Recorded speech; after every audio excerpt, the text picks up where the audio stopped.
റെയിൽപാളങ്ങൾക്കുമിടയിൽ ജീവിതം ഒറ്റപ്പെട്ടുപോയ 189 കുടുംബങ്ങൾ. ഇവിടേക്ക് ഞങ്ങളുടെ പ്രതിനിധി ജോഷി കുര്യനും ക്യാമറമാൻ KP വിനോദും ചേർന്ന് തയ്യാറാക്കിയ വോട്ടുയാത്രയിലേക്ക്.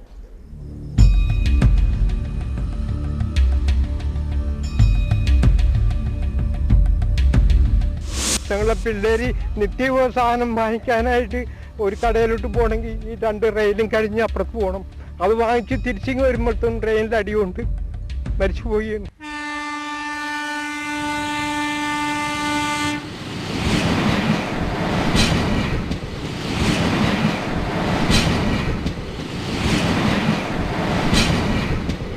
മാക്കാപ്പറമ്പ് പേരണ്ടൂർ കനാലിനും എളമക്കര കനാലിനും ഇടയിലുള്ള പ്രദേശം 189 കുടുംബങ്ങൾ താമസിക്കുന്നു.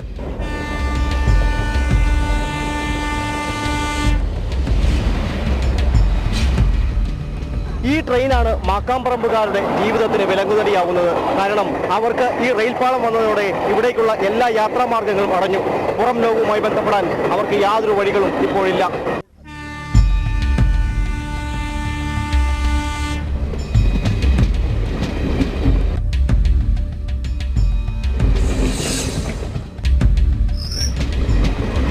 റെയിലിൽ പിടിച്ചിരുന്നിട്ടാണ് വട്ടം കടന്ന ഒരു ദിവസം വീണ് കാലിലൊക്കെ നീരൊക്കെ വന്ന് പിന്നെ പള്ളിയിൽ പോകും നിർത്തി പോണില്ല.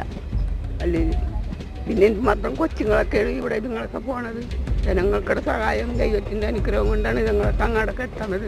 പല വിദ്യാർത്ഥികളും ഇവിടെ മരിച്ചിട്ടുണ്ട്. 2 റെയിലിൽ കൂടിയും ട്രെയിൻ വന്നു കഴിയുമ്പോഴേ ഒരെണ്ണത്തിലെ കുട്ടികൾ ശ്രദ്ധിക്കുള്ളല്ലോ.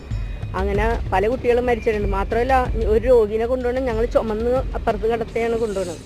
അസമയത്ത് തൂല അത് വന്നാൽ കൊണ്ടുപോകാൻ പറ്റില്ല.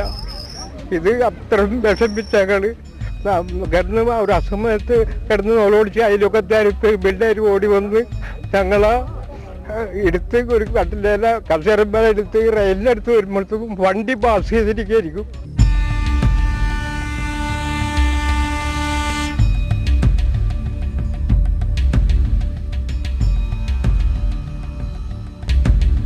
സ്ഥാനാർത്ഥികൾക്ക് ഒരുപക്ഷെ മാക്കാപ്പറമ്പുകാരുടെ വോട്ട് മാത്രം മതിയാകും. പക്ഷേ ഈ സ്ഥാനാർത്ഥികൾ അടക്കമുള്ളവരെ ഈ പ്രദേശത്തേക്ക് കൊണ്ടുവരാനുള്ള ഒരുക്കത്തിലാണ് നാട്ടുകാർ.